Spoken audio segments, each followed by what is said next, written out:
Bonjour et bienvenue sur Chessable français. Alors pourquoi j'ai décidé de créer cette chaîne YouTube? Parce que je trouve en fait que Chessable c'est un outil vraiment très intéressant. Il y a beaucoup de fonctionnalités, mais pas facile à toutes se les approprier. Donc c'est ce que je me propose de faire à travers plusieurs vidéos. Aujourd'hui, je vais faire une brève introduction donc de Chessable. Alors, donc Chessable, en fait, qu'est-ce que c'est? Alors ça vous permet en fait de lire des livres d'échecs sur la plateforme Chessable, mais ça vous permet également de créer des cours, et ça c'est très intéressant. Mais c'est pas forcément facile de maîtriser tout, comment créer un cours, etc., mettre des couleurs, mettre des variantes, etc. Et c'est ce que je me propose aussi également de vous expliquer dans d'autres vidéos. Aujourd'hui, on va voir donc une introduction en fait. Alors quand vous êtes dans Chessable, vous avez ce qu'on appelle le dashboard, voilà, c'est le tableau de bord, hein. Voilà, et dans la version gratuite, vous avez le droit à 5 cours. Vous pouvez mettre 5 cours. Voilà. Là, j'en ai déjà sélectionné 2. Alors, je vais vous montrer comment est-ce qu'on fait pour sélectionner des cours, hein. Vous avez le droit à 5 cours.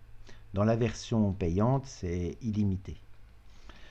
Alors, quel est le principe un petit peu de Chessable? Alors, le principe, c'est un peu la suivante. C'est basé sur des sciences, hein, les sciences cognitives.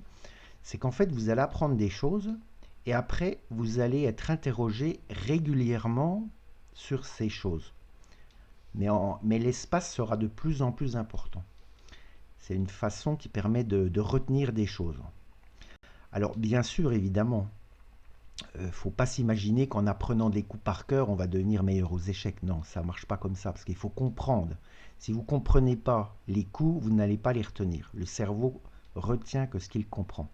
Donc c'est pour ça que c'est intéressant, enfin, c'est fondamental de comprendre pourquoi on joue tel coup. Et c'est ce que les auteurs font dans leurs ouvrages. Alors, on va regarder aujourd'hui donc comment charger un nouveau cours, déjà pour les trouver, et puis après je vous montrerai comment est-ce qu'on regarde un cours. Donc c'est pas très difficile, mais c'est toujours bien de regarder. Alors vous allez dans courses, voilà. Alors c'est pas les courses, hein, c'est en anglais. Donc ensuite, alors ici vous avez plusieurs filtres.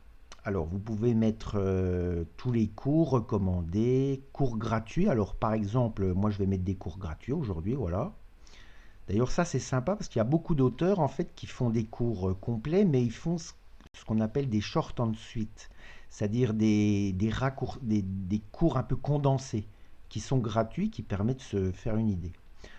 Voilà, par exemple, alors bon, il y a d'autres options ici, hein. Vous pouvez régler l'aspect que vous voulez, enfin ce que vous cherchez, ouverture, finale, stratégie, tactique, masterclass, la langue, etc. Bon, je vous laisse regarder, hein, etc. Alors, par exemple, je décide de regarder, par exemple, tiens, le short and sweet de Anish Giri sur E4, voilà, par exemple. Voilà. Donc voilà, vous cliquez. Alors là, vous accédez donc à des informations sur le cours. Alors ça vous donne le niveau. Bon, généralement, ça c'est pratiquement tout est en anglais, hein, sur Chessable. Voilà, combien il y a de mots, etc. Alors, trainable variation, ça veut dire combien il y a de variantes dans ce cours. Il y a 28 variantes. Donc c'est pour un cours gratuit, c'est déjà pas mal. Average trainable deep, ça veut dire qu'en moyenne, il y a 17 coups. Donc c'est déjà pas mal, hein. Voilà, ensuite il y a d'autres choses. Bon, puis là vous avez un descriptif du cours, etc. Et vous avez toujours le lien aussi ici, voilà, hein, il a fait 3 ouvrages complets sur ça. Bon, alors on va regarder ce cours. Donc on appuie sur Get for Free, voilà, ça veut dire l'obtenir gratuitement, donc je vais rien débourser. Voilà, alors là ici, bon, vous pouvez mettre Start Learning ou OK, je vais mettre OK, je vais vous expliquer pourquoi. Ça ne change pas grand-chose. Alors, avant de commencer à apprendre, ce que je vous conseille de faire, c'est de retourner sur votre dashboard. Alors, pour retourner sur le dashboard, c'est facile, il suffit d'appuyer sur Chessable ici. Là.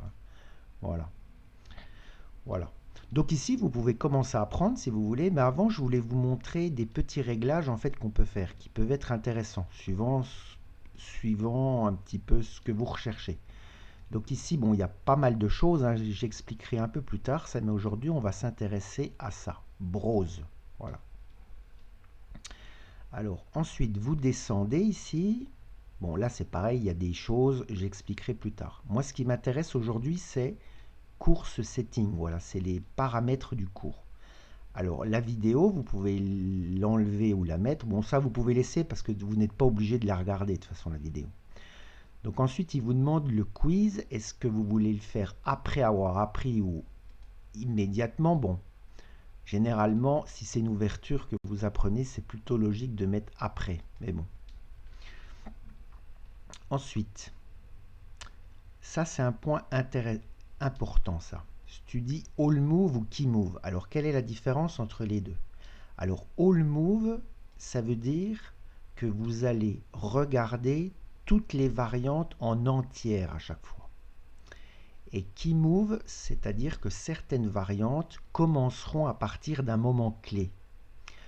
Alors, ici, ça dépend un petit peu ce que vous recherchez. Si vous voulez rejouer toute la variante en entier depuis le début, ben vous mettez all move, ou même l'étude aussi, hein, l'étude.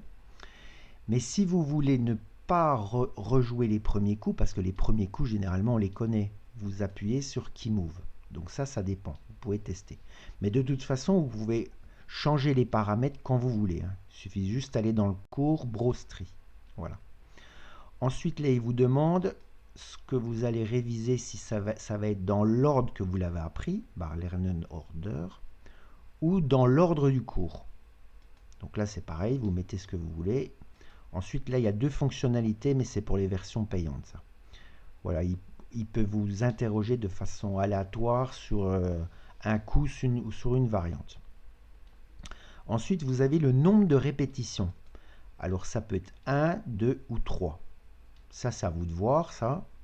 Bon, par défaut, chez Sable, c'est 3. Bon, moi, je vais mettre 1, allez. Voilà. Ensuite, la profondeur. C'est-à-dire, chaque variante ira jusqu'à tel coup. Alors, donc là, vous pouvez régler, mais malheureusement, vous pouvez régler, c'est la version payante. Voilà, ouais, c'est bien ce qui me semblait. Donc ça peut être intéressant également, c'est un petit avantage de la version payante, ça.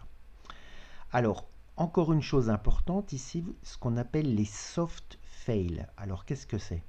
En fait, l'auteur, il va mettre un coup pour les blancs, voilà, mettons, je ne sais pas, D4, dans cette position, il faut jouer D4, mais il aura mis ce qu'on appelle des autres coups possibles qui ne sont pas mauvais, et il les considère en soft fail. Ce qui fait que si vous les jouez, quand vous allez revoir une variante, ça ne sera pas considéré comme une erreur. Alors si vous voulez que ça soit considéré comme une erreur, vous voulez vraiment jouer ce que l'auteur a mis, hein, ben vous mettez fail ici. Voilà. Sinon, retry on alternative good. Ensuite, ça c'est encore un point important, c'est le calendrier, entre guillemets, schedule. Je ne sais pas comment on dit en français. Quand est-ce que vous allez répéter en fait ce que vous avez appris? Alors, par définition, donc, chez Sable, il a une façon de faire, mais vous pouvez changer en cyclique. Voilà. Ça, c'est bien pour quand vous faites des problèmes, etc. Et il y a également, vous pouvez... Ah ouais, mais ça, c'est la version payante. Ouais. Custom, ouais. C'est-à-dire, vous pouvez créer vous-même quand est-ce que vous allez répéter. Mais ça, c'est la version payante. Ouais. Ok. Bien. Voilà. Bon. Après ces réglages étant faits, donc on peut passer à l'étude du cours. Voilà, donc ici je peux appuyer sur Learn, hein. Alors si on veut revenir au dashboard, c'est ici, hein, Chessable. Voilà, tiens, je le fais comme ça, hop. Et là, je vais commencer à apprendre. Voilà. Alors je ne vais pas m'amuser à tout regarder, hein. On va regarder quelques coups. Voilà, donc il vous montre le coup. Alors il y a d'autres paramètres encore ici, mais ça on verra un peu plus tard. Voilà, donc ici il propose cavalier F3, voilà, c'est ce que je voulais vous montrer, c'est ça. Voilà, alors l'auteur, évidemment, il commente, hein, voilà, il dit D4, le coup D4, enfin, etc. Bon, je ne vais pas m'amuser à lire, hein. Ce que vous avez en fait ici en bleu, c'est ce qu'on appelle des variantes cliquables. Donc vous pouvez cliquer dessus, voilà, et jouer la variante. Voilà, par exemple ici D4, cavalier prend E5, enfin oui, c'est un autre coup, etc. Voilà, ensuite vous continuez, next. Voilà, donc cavalier prend E5. Ah non, pardon, oui, c'est pas cavalier prend E5, j'ai pas été attentif. Lui, il propose D4, voilà. Mais vous voyez, quand j'ai joué cavalier prend E5, il ne le considère pas comme une erreur, il considère comme une alternative. Donc, c'est pas considéré comme une erreur. Non, le coup qu'il propose, c'était D4. Voilà, etc. Donc, vous allez jouer toute la ligne, hein, etc. Après, vous pouvez regarder la deuxième ligne, etc. Vous pouvez regarder ce que vous voulez, mais je vous apprendrai à naviguer à travers les lignes. Voilà. Et après, il vous interrogera en fait sur ce que vous avez vu. Voilà. Mais ça fera l'objet d'une prochaine vidéo où on verra également d'autres choses. Voilà, ça sera tout pour aujourd'hui et je vous dis à bientôt sur Chessable.